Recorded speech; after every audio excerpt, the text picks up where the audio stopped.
As máquinas da Segunda Guerra Mundial. Os americanos. Episódio 3. O início. Primeiro ato. Garotos voadores.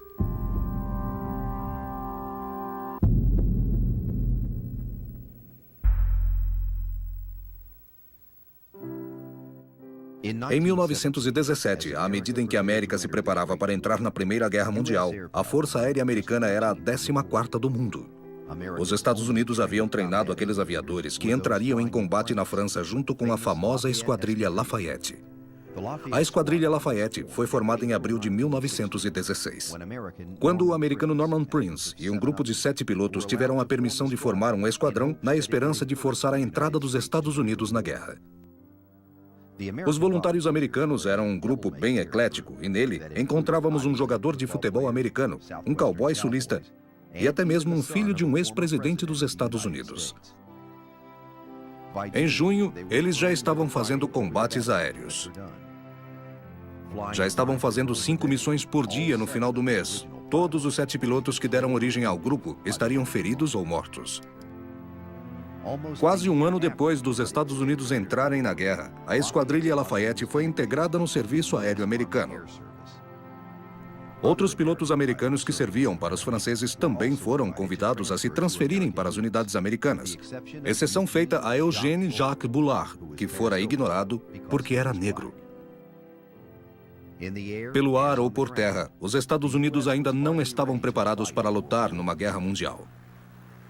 A América produzia aviadores, mas não possuía um avião de combate sequer. O presidente Woodrow Wilson propôs $600 milhões para suprir as necessidades da aviação militar. Enquanto o Congresso debatia seu pedido, o novo grupo de pilotos era despachado para a guerra. Embora não tivessem aviões de guerra, eles precisavam combater. Então, as tropas viajavam em embarcações luxuosas.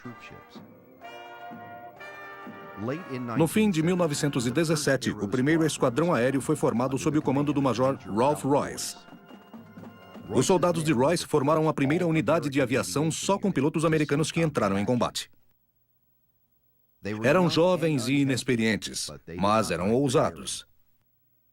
Era com orgulho que colocavam cruzes de papel em seus aviões, toda vez que derrubavam o inimigo. Mostravam seu orgulho americano pintando a figura do tio Sam na fuselagem dos aviões. Quando o Major William Tall e a Esquadrilha Lafayette se tornaram o 130º Batalhão Aéreo, com eles veio uma história de recordes e muita experiência para o serviço aéreo americano. Entre os pilotos dessa turma estavam o capitão Field Candley, que derrubou 12 aviões inimigos, e o capitão Elliot Springs, que abateu 9 aviões.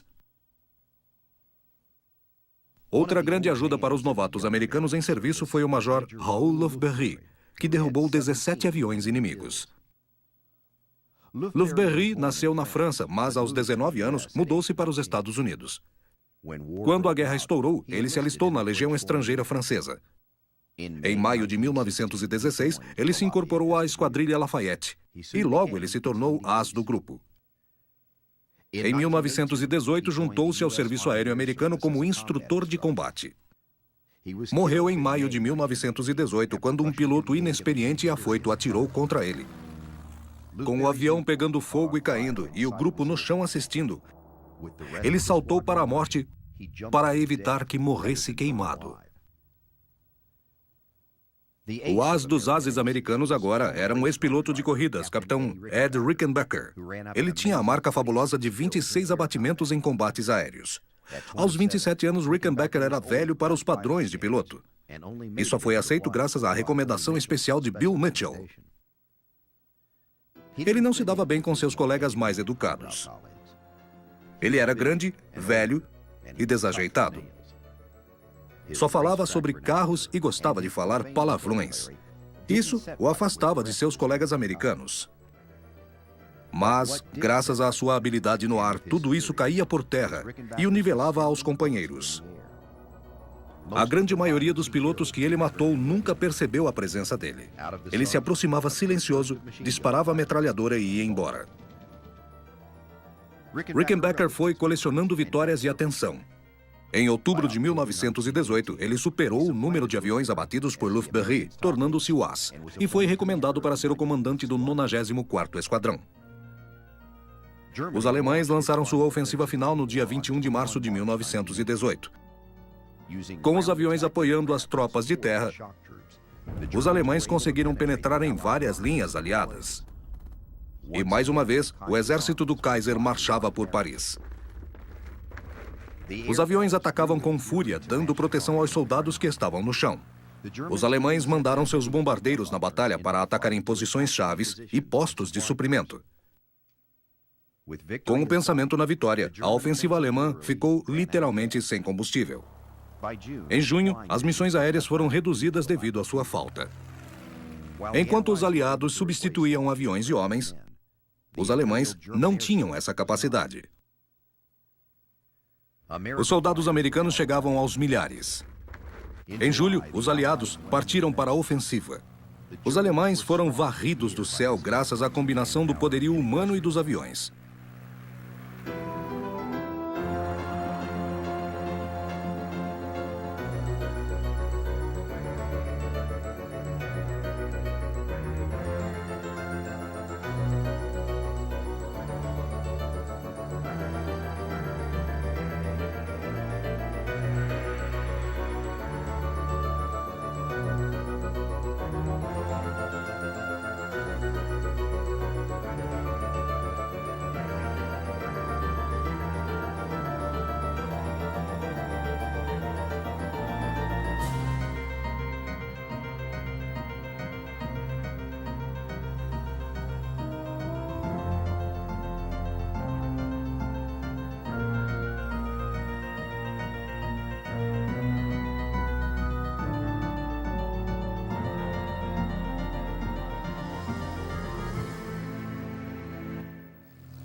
Quando setembro chegou, os aliados já tinham o controle total do céu.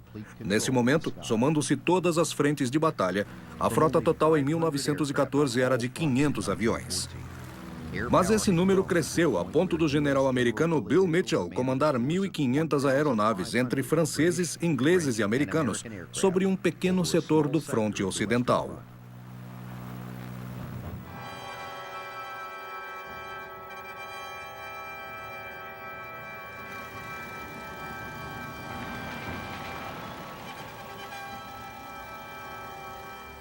Cada piloto era cuidadosamente instruído sobre sua missão.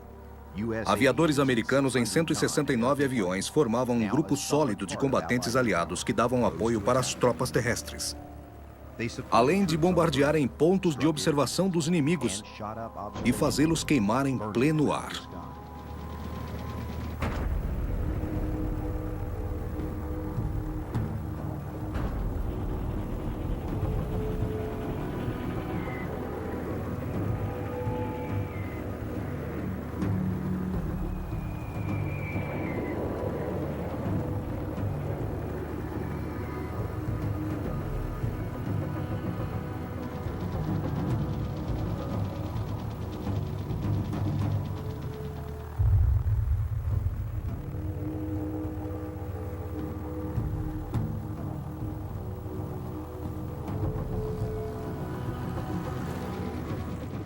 Os inimigos alemães, com poucos suprimentos e exaustos das muitas missões, não se entregavam. Na verdade, causaram aos aliados muitas perdas, mas no final não foram páreo para os aliados. No dia 11 de novembro de 1918, chegava ao fim a Primeira Guerra Mundial. Segundo estimativas, a guerra ceifou 9 milhões de vidas. Cerca de 1,5 milhão são heróis. A aviação tinha perdido a inocência.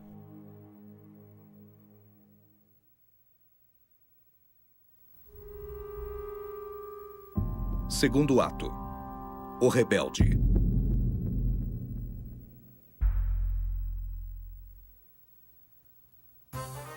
O começo dos anos 20 foi uma década de comemorações na América.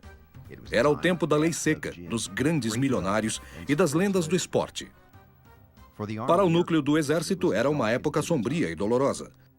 pois muitos acreditavam que a Primeira Guerra Mundial tinha sido a guerra que deu fim a todas as outras.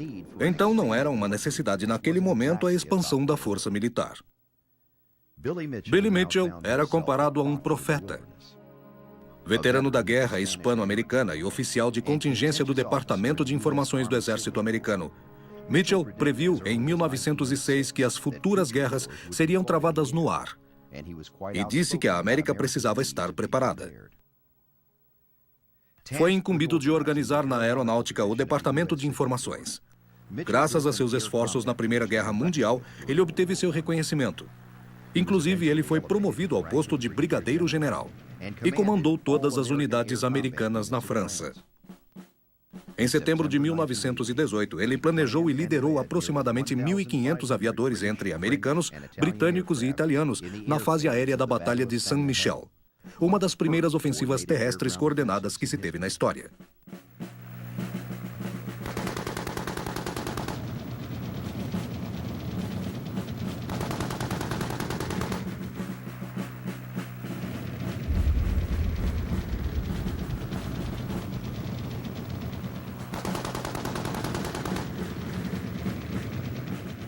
Reconhecido como um dos melhores combatentes da guerra, ele recebeu a Cruz de Combate, a medalha por serviço prestado e várias condecorações estrangeiras. Contudo, se indispôs muito com os superiores durante os 18 meses na França. Essa indisposição ficou evidente ao fim da guerra, quando Mitchell foi esnobado e o posto de diretor do serviço aéreo foi dado a um soldado da infantaria.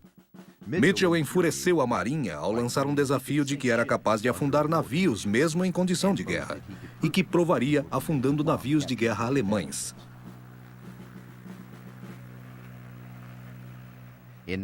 Em 1921, ele afundou vários navios de guerra, inclusive cruzador alemão da Primeira Guerra Mundial e o cruzador americano Alabama.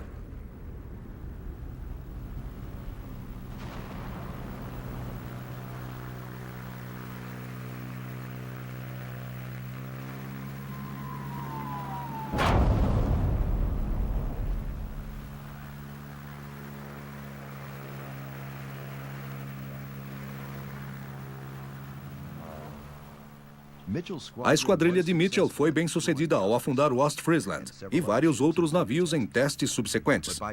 Ao provar que as frotas de superfície estavam obsoletas, ele também naufragou a própria carreira.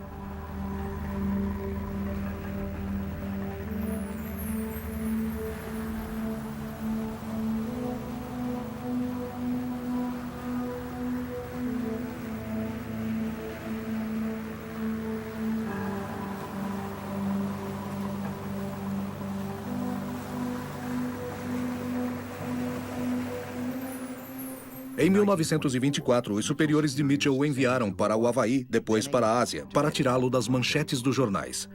Mitchell voltou com um relatório de 324 páginas que previa uma guerra com o Japão, e inclusive o ataque a Pearl Harbor. Mas seu relatório foi ignorado pela maioria. Apesar dos serviços prestados, Mitchell foi condenado à corte marcial por insubordinação. E isso praticamente acabou com sua carreira militar. Houve alguns avanços na aviação americana. A maioria dos aviões operacionais era da família Curtiss P-1 Hawk e Boeing P-12. E os aviões de combate antes de 1934 eram uma variação do design dos modelos Half Talent e Keystone. A formulação de teorias de estratégias de bombardeio deu vida nova para os que argumentavam que era necessária uma força aérea independente. Estratégia ou bombardeio de longo alcance tinha a intenção de destruir as indústrias inimigas com potencial de financiar a guerra. E somente um serviço independente poderia fazer isso.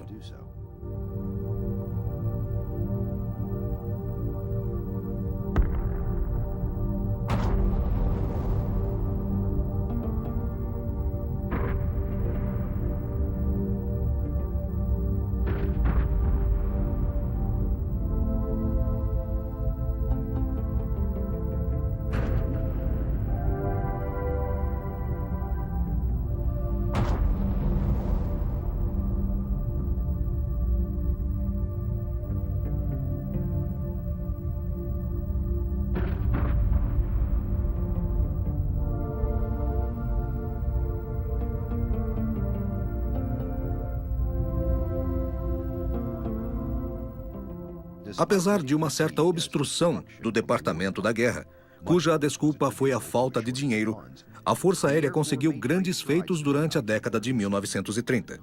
Surgiu uma doutrina de bombardeiros pesados de longo alcance, atingindo precisamente alvos industriais.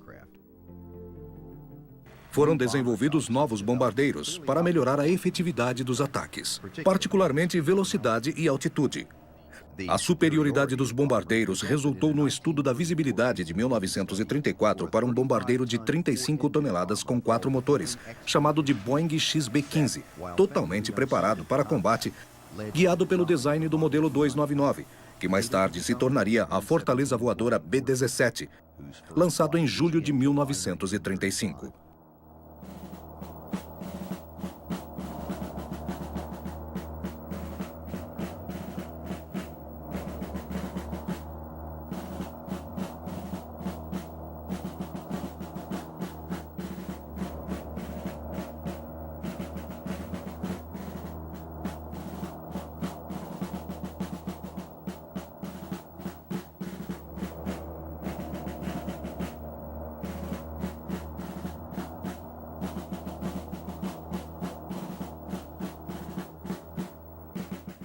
Em janeiro de 1936, a AAC contratou a Boeing para fazer 13 protótipos do Y-1B-17. O bastante para um esquadrão se deslocar para testes. As entregas foram feitas de janeiro a agosto de 1937. Em torno desta época, houve uma separação entre operação de combate e de logística. Isso causou sérios problemas de coordenação e não mostrou eficácia nas operações de combate. Para acabar com as divisões, o Departamento de Guerra revisou a Regulamentação Militar 95/5 de junho de 1941, criando a Força Aérea dos Estados Unidos com os componentes principais da Corporação Aérea daquela época, autorizando o Estado-Maior das Forças Aéreas de gerenciar, planejar e executar o que seria feito durante o ano e nomeando o lendário general Henry Arnold como chefe das Forças Aéreas. Em junho de 1941, a Corporação Aérea deixava de existir, se integrando às Forças Aéreas. Alguns meses depois, o mundo mudaria para sempre.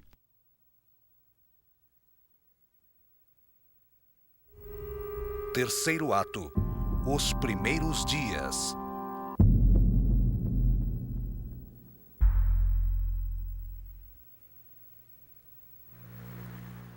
A sonolência da manhã ensolarada do dia 7 de dezembro de 1941 foi quebrada com a chegada dos bombardeiros japoneses vindos do mar aberto.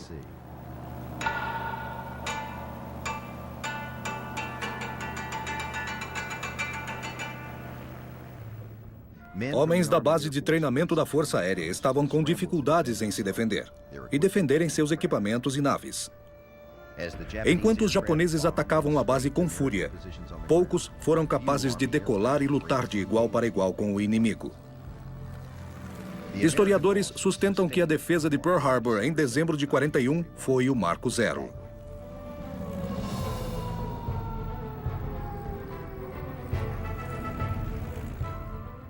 Os Estados Unidos perderam 160 aviões devido ao ataque furtivo dos japoneses. E durante a confusão da batalha, 5 aviões do USS Enterprise foram derrubados devido ao fogo amigo.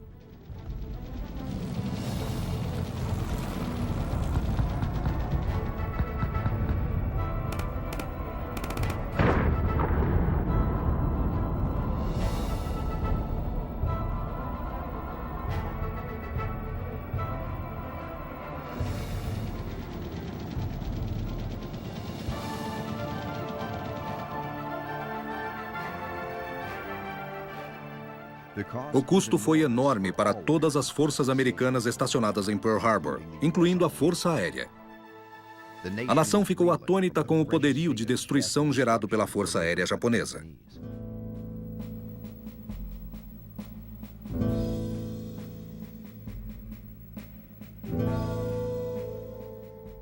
As bombas que caíram sem um pingo de misericórdia dos bombardeiros inimigos literalmente acenderam a chama da população sob uma bandeira: a União. Antes que se dissipasse a fumaça das ruínas de Pearl Harbor, forças japonesas atacaram forças americanas nas ilhas Filipinas.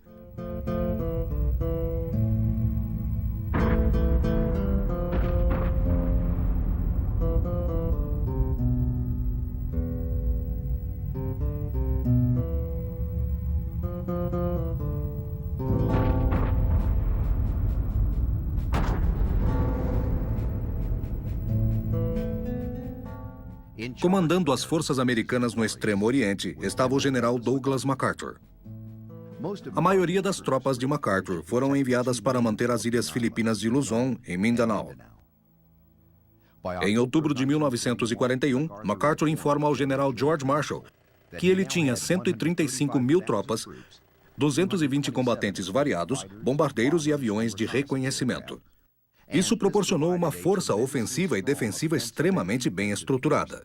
E alegaram que as Filipinas eram a peça-chave ou o marco zero da linha de defesa americana.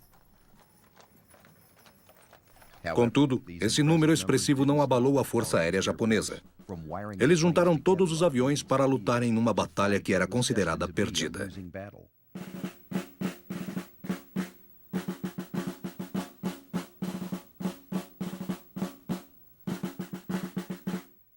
Enquanto os japoneses se articulavam, os pilotos americanos combatiam o inimigo. Os poucos B-17 que escaparam da destruição juntaram-se à batalha.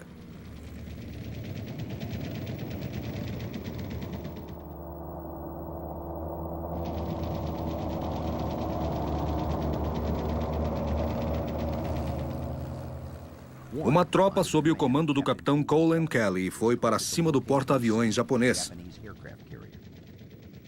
Ao invés dos B-17 do capitão Kelly partirem para cima do cruzador. Como o coronel Bill Mitchell mostrou quase 20 anos antes, navios de superfície são virtualmente defensivos contra ataques surpresa vindo do céu. As bombas de Kelly afundaram o cruzador, o tirando da batalha. Pelo seu esforço, Kelly pagou com a vida.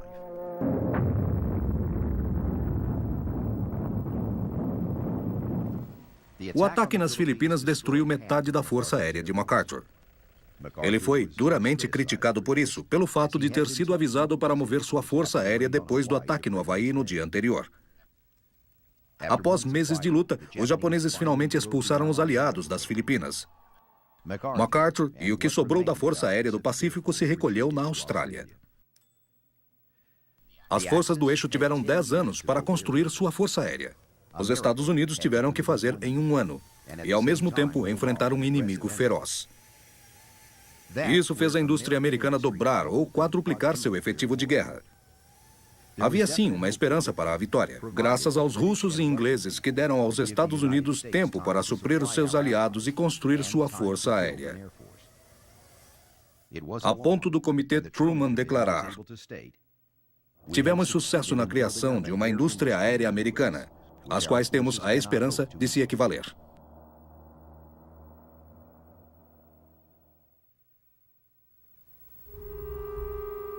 Quarto ato. Os Tigres Voadores.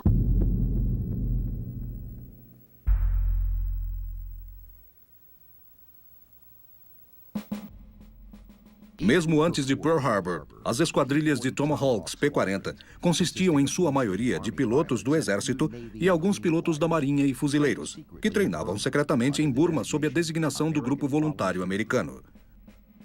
Em 1942, o grupo foi oficialmente absorvido pela Força Aérea Americana. Mas nos primórdios da guerra, eles deram a moral necessária para as forças americanas que estavam encarando a derrota. Esses pilotos pintavam na fuselagem dos aviões bocas com dentes afiados e se autodenominavam os Tigres Voadores.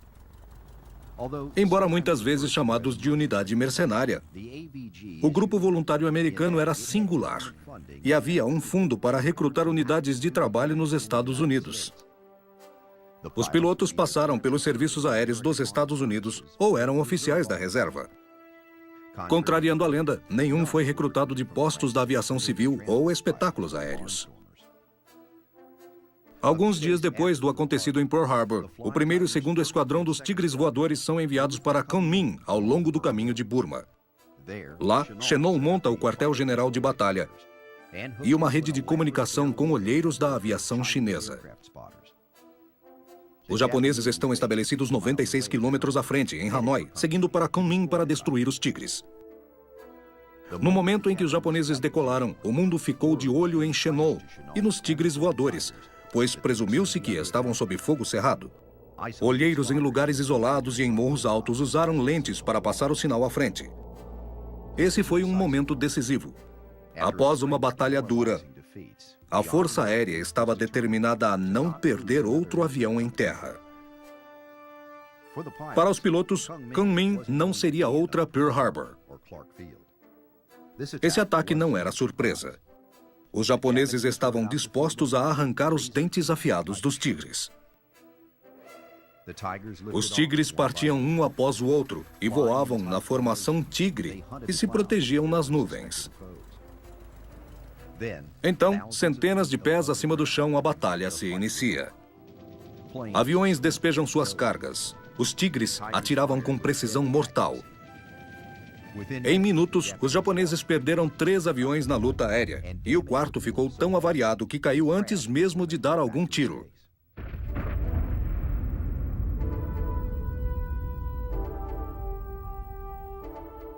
Dois dias depois, os tigres encurralaram 9 bombardeiros japoneses no espaço aéreo chinês.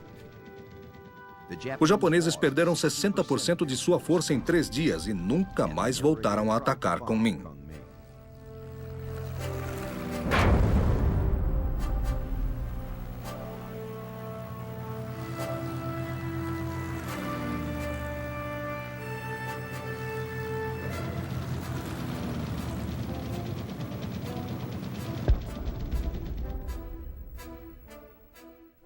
Depois dos ataques no Pacífico, cada piloto passou a receber $600 por mês e um bônus de $500 para cada avião japonês que destruíssem.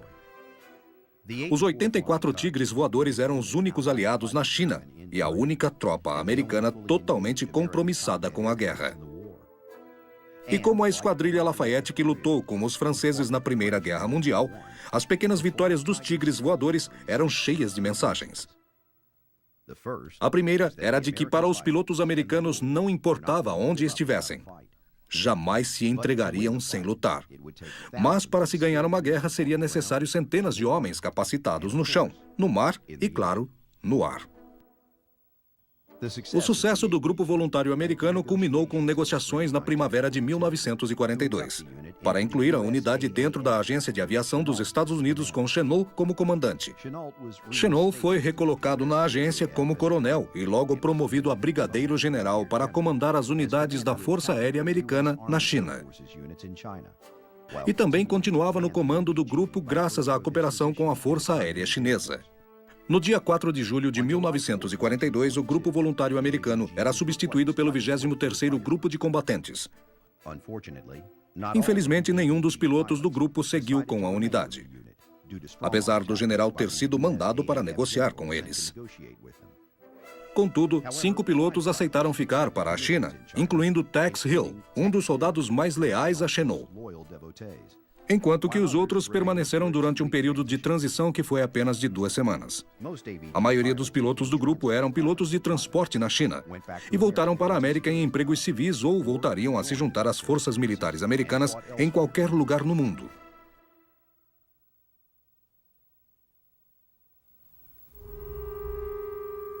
Quinto ato: Os atacantes de Doolittle.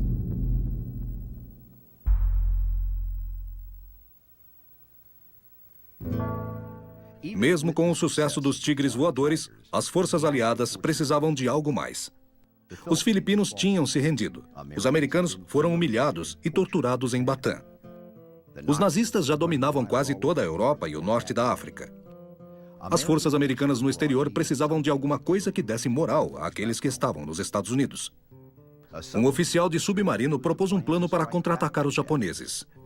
E o coronel Jimmy Doolittle ficou encarregado de achar uma solução. Doolittle pensou e disse que era possível. Ele teve uma ideia muito audaciosa, algo que nunca havia sido tentado. Tanto que o exército teve que pedir aprovação da Casa Branca. O presidente ouviu atentamente pensando no que estava sendo proposto e deu uma palavra como resposta: vão. No dia 2 de abril de 1942, o porta-aviões USS Hornet rumou para o Pacífico. A bordo, os soldados de Doolittle foram informados da missão. Deviam seguir para um ponto 725 quilômetros a leste do Japão e fazer o que nunca tinha sido feito antes: lançar 2 bombardeiros B-25 do porta-aviões. Se tudo desse certo como planejado, eles jogariam suas bombas em Tóquio e seguiriam para campos de pouso na China. Enquanto traçavam o ponto de lançamento, os 8 pilotos se reuniram para discutir os pontos de suas missões. Eles tentavam se manter em forma para conduzir com maestria as bombas pesadas e jogá-las no alvo, e seguirem para as pistas de pouso. Tudo já tinha sido planejado cuidadosamente quando chegaram nas primeiras horas da manhã do dia 18 de abril. Contudo, quando faltavam 320 quilômetros para o ponto designado de lançamento, a força-tarefa de porta-aviões avistou embarcações japonesas. Code 5, repeat, code 5. Copy that.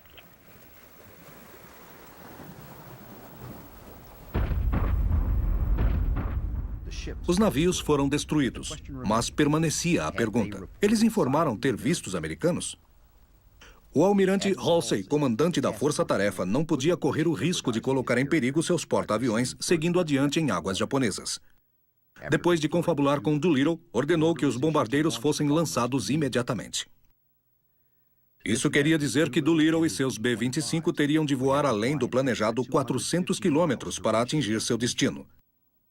Mesmo lotado de combustível, a chance deles atingirem com segurança a China eram mínimas. Às 8h20 da manhã, Doolittle já estava no convés liderando seu grupo de B-25. O último B-25 estava literalmente se segurando na beirada.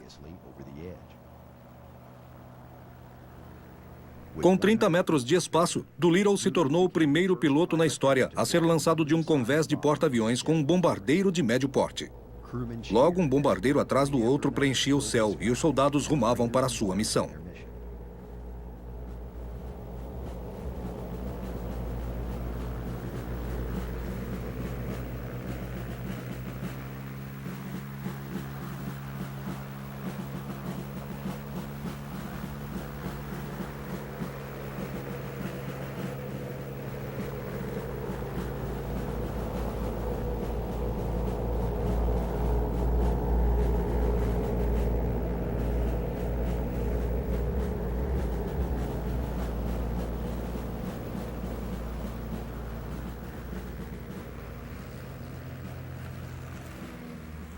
Assim que os soldados alcançavam suas marcas, soltavam as bombas sobre uma Tóquio totalmente despreparada. Quando cada bomba atingia o alvo, o bombardeiro seguia para norte em um campo de pouso seguro.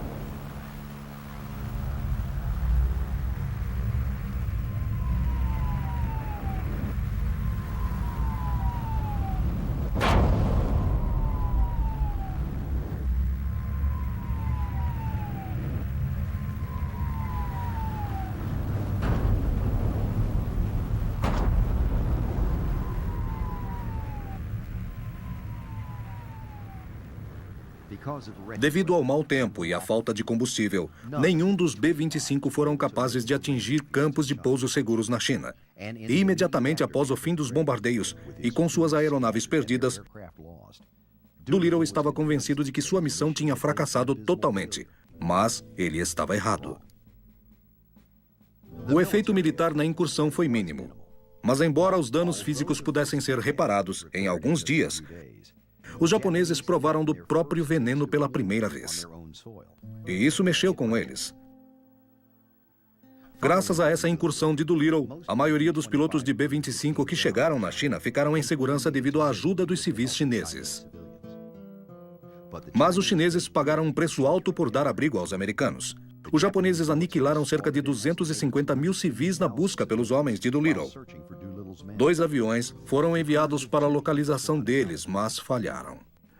No dia 15 de agosto de 1942, os Estados Unidos souberam, pelo cônsul suíço em Xangai, que 8 dos aviadores desaparecidos eram prisioneiros dos japoneses no quartel-general da polícia em Xangai.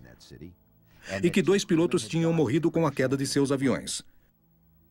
No dia 19 de outubro de 42, os japoneses anunciaram numa transmissão por rádio que os 8 haviam sido julgados e sentenciados à morte. Contudo, esta pena foi convertida para a prisão perpétua. Na transmissão por rádio, nenhum nome foi citado.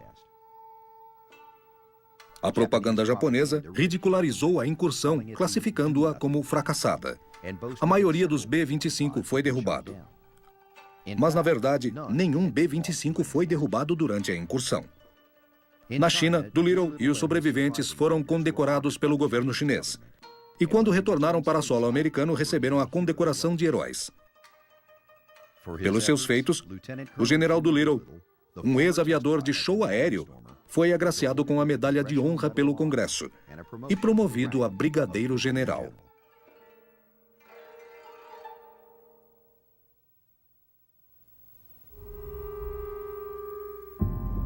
Sexto ato. Midway.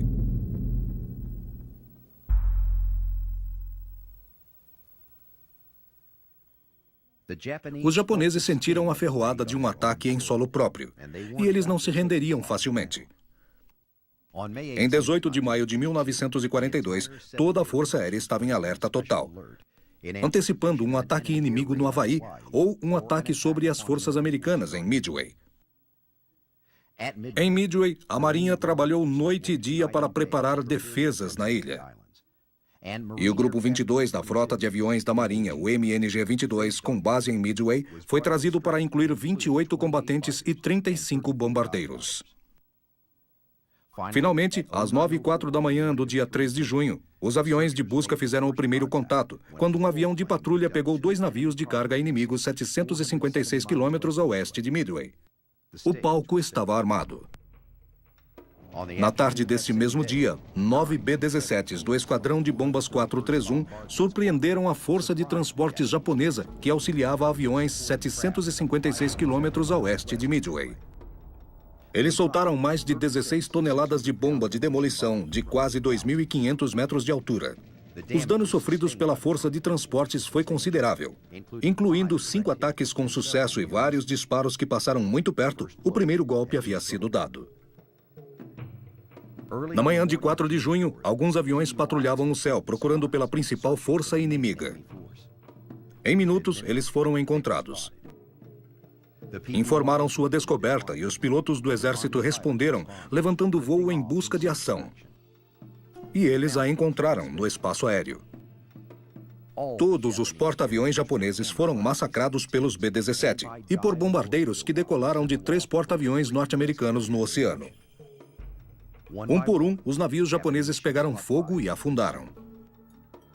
O Soryu foi atingido brutalmente por bombardeiros.